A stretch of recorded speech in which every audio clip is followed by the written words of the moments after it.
Hello friends, welcome to my YouTube channel chemistry by Swati. आज की इस वीडियो में हम थर्मोडायनेमिक्स चैप्टर का रिवीजन करेंगे। तो ये आरटी रिवीजन टेस्ट फर्स्ट है, तो लेट्स स्टार्ट। आइसोथर्मल प्रोसेस, इसमें टेम्परेचर कांस्टेंट होता है और डेल्टा ई की वैल्यू 0 होती है। तो फर्स्ट लॉ ऑफ थर्मोडायनेमिक्स के according Q is to minus W या W is to minus Q. All phase transition are isothermal but delta E and delta H not equal to 0। Phase transition के लिए delta E और delta H not equal to 0। Isobaric process में pressure constant होता है और ये पूरा process open system में होता है। और इस वजह से first law of thermodynamics, pressure constant होता है, इस वजह से फर्स्ट लॉ ऑफ थर्मोडायनेमिक्स में QP is equal to, isobaric process में QP is equal to delta H होगा। और यहाँ पर QP जो है, हीट जो है वो इंडिपेंडेंट ऑफ पाथ है, heat independent of path. Third, adiabatic process. Adiabatic process में टेम्परेचर, प्रेशर और वॉल्यूम तीनों ही वेरिएबल होते हैं। System is isothermally insulated. Adiabatic process में थर्मस का एग्जांपल ले सकते हैं, जिसमें ना तो हीट ट्रांसफर होती है और ना ही एंटर करती है, मतलब कि Q 0 होता है। फर्स्ट लॉ ऑफ थर्मोडायनेमिक्स के according Q is equal to W हो जाएगा। आइसोकोरिक प्रोसेस, इसमें वॉल्यूम कांस्टेंट होता है। वॉल्यूम कांस्टेंट है इसलिए W की वैल्यू 0 हो जाएगी, क्योंकि वॉल्यूम कांस्टेंट तो डेल्टा V 0 और W इज इक्वल टू होता है माइनस का P डेल्टा V, इसलिए W इज इक्वल टू 0 हो जाएगा। और ये पूरा प्रोसेस जो होता है क्लोज सिस्टम में होता है और delta E is equal to हो जाएगा QV।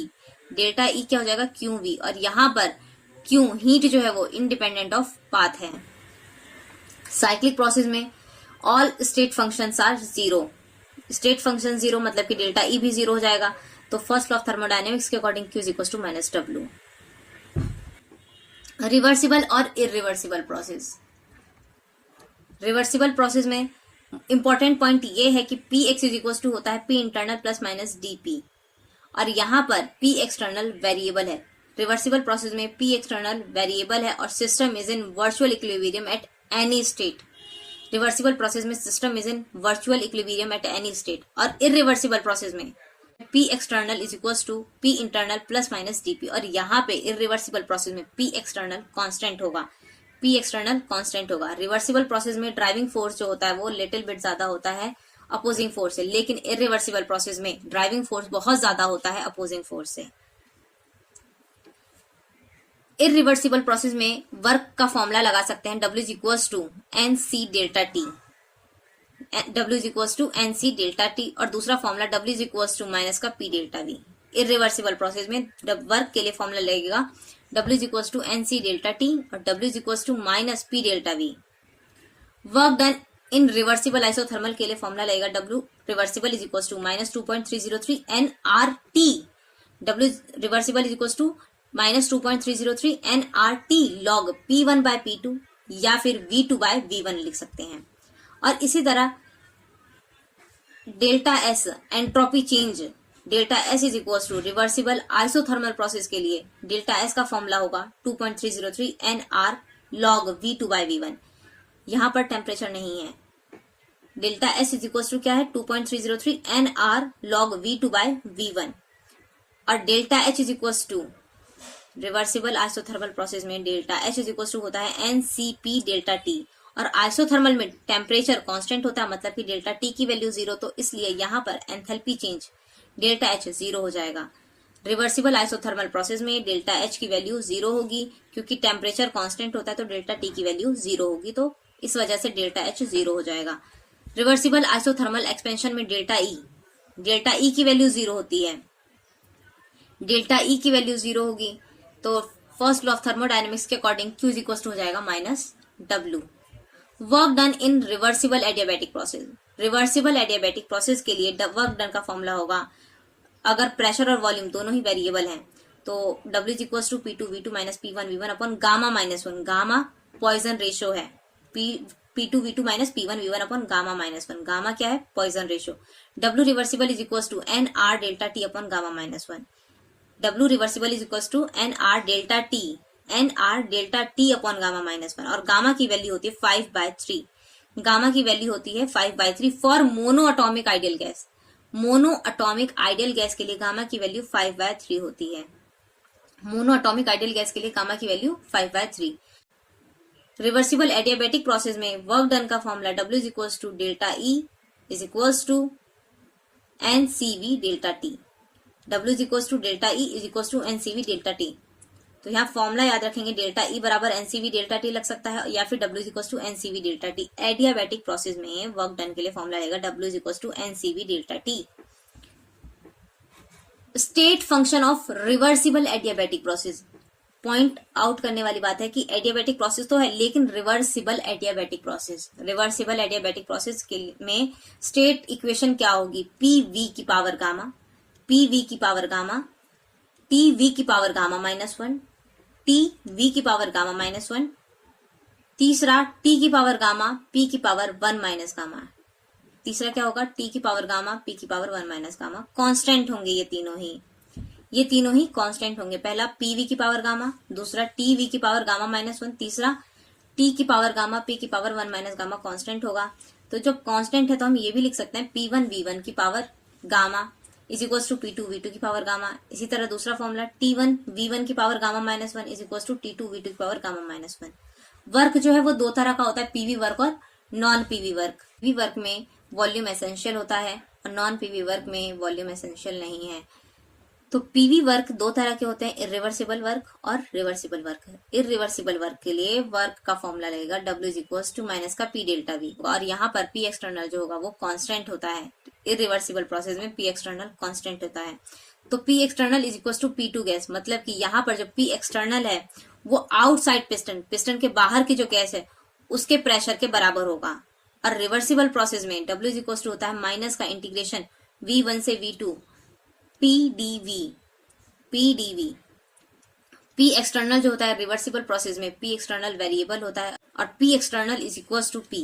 यहाँ पर P एक्सटर्नल जो है वो इक्वल होता है इनसाइड पिस्टन, पिस्टन के अंदर जो गैस है उस गैस के प्रेशर के बराबर होता है P external gas. According to chemistry, हम केमिस्ट्री में पढ़ते हैं कि W इज इक्वल टू क्या होता है माइनस का P डेल्टा V, और फिजिक्स में क्या होता है W is equal to P delta V। तो कंप्रेशन है तो डेल्टा V नेगेटिव और W पॉजिटिव। अगर वर्क एक्सपेंशन है तो डेल्टा V पॉजिटिव और W वर्क नेगेटिव हो जाएगा।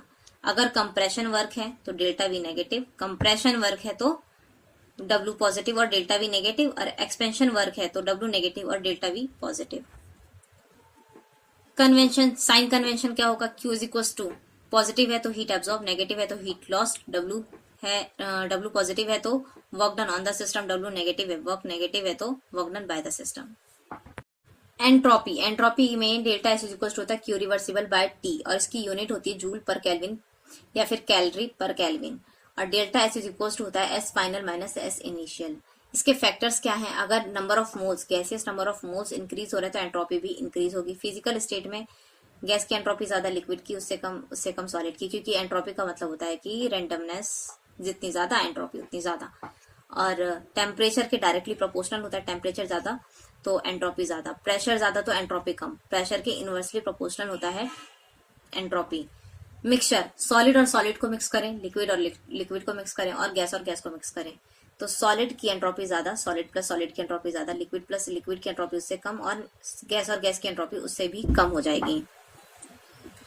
ग्रेफाइट की एंट्रोपी ज्यादा होती है डायमंड से, और प्रेसिपिटेशन ऑफ AgCl की एंट्रोपी डिक्रीज होती है। बॉइलिंग ऑफ एग की एंट्रोपी ज्यादा होगी, बॉईल करने के बाद उसकी एंट्रोपी जो होगी एग की वो ज्यादा हो जाएगी। स्ट्रेचिंग ऑफ रबर की एंट्रोपी डिक्रीज हो जाएगी क्योंकि इसमें स्पेसिफिक स्ट्रक्चर बन जाता है। जनरल फॉर्मूला एंट्रोपी का होगा NCV। अगर वॉल्यूम की टर्म्स में लिख रहे हैं तो NCV natural log T2 by T1, NCV natural log T2 by T1 plus NR natural log V2 by V1। वहीं अगर प्रेशर की टर्म्स में लिख रहे हैं तो CV की जगह CP हो जाएगा।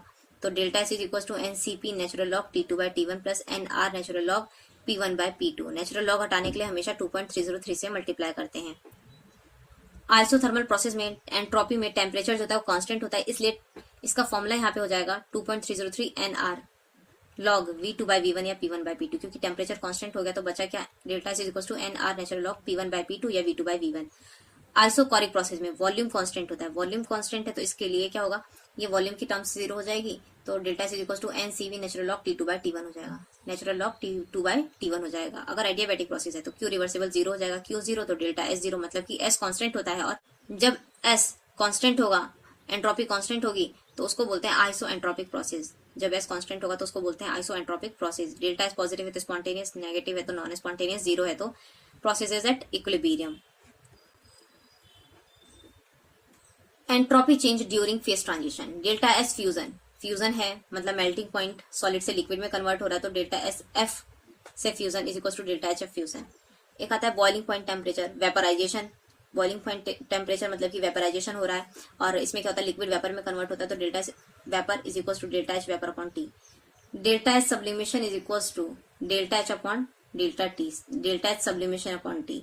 सब्लिमेशन का मतलब होता है सॉलिड डायरेक्ट वेपर में कन्वर्ट हो रहा है एट अ पर्टिकुलर टेम्परेचर पे, सॉलिड डायरेक्ट वेपर में कन्वर्ट होगा एट अ पर्टिकुलर टेम्परेचर पे। रिवर्सिबल प्रोसेस में एंट्रोपी जीरो होती है, change in entropy delta S zero होता है रिवर्सिबल प्रोसेस में। अभी तक हम पढ़े थे रिवर्सिबल आइसोथर्मल प्रोसेस जिसमें temperature constant, reversible isochoric process इसमें volume constant, reversible adiabatic process इसमें हीट कांस्टेंट। अगर रिवर्सिबल प्रोसेस बोल दिया तो डेल्टा एस जीरो, और इरिवर्सिबल प्रोसेस बोल दिया तो डेल्टा एस ऑलवेज पॉजिटिव। अगर इरिवर्सिबल प्रोसेस बोल दिया तो डेल्टा एस ऑलवेज पॉजिटिव होगा। पॉजिटिव होगा मतलब कि इरिवर्सिबल प्रोसेस में एंट्रोपी हमेशा स्पॉन्टेनियस होती है, इरिवर्सिबल प्रोसेस में एंट्रोपी हमेशा स्पॉन्टेनियस होती है। Gibbs energy delta G is equal to क्या होता है, delta H minus T delta S. अगर रिलेशन निकालें डेल्टा जी और डेल्टा एस का तो डेल्टा जी बराबर होता है माइनस का T delta S, delta G बराबर minus T delta S. Delta G बराबर delta G naught plus 2.303 R T log Q, Q quotient है यहाँ पे, और एट इक्विलिब्रियम पे डेल्टा जी की वैल्यू जीरो होती है और क्यू से क्या हो जाएगा, ये केसी मतलब इक्विलिब्रियम कांस्टेंट। तो जब ये वाली वैल्यू जीरो हो जाएगी डेल्टा जी, तो डेल्टा जी नॉट बराबर क्या होगा, माइनस 2.303 आर टी लॉग के सी। और डेल्टा जी बराबर माइनस यूजफुल वर्क भी बोल सकते हैं, या फिर डेल्टा जी बराबर minus non expansion work. Non expansion work बोले या यूजफुल वर्क, बात एक ही है। आज की वीडियो में बस इतना ही, मिलते हैं अगली वीडियो में। वीडियो अच्छी लगे तो वीडियो को लाइक करें, चैनल को सब्सक्राइब करें। तब तक के लिए पढ़ते रहिए, सीखते रहिए।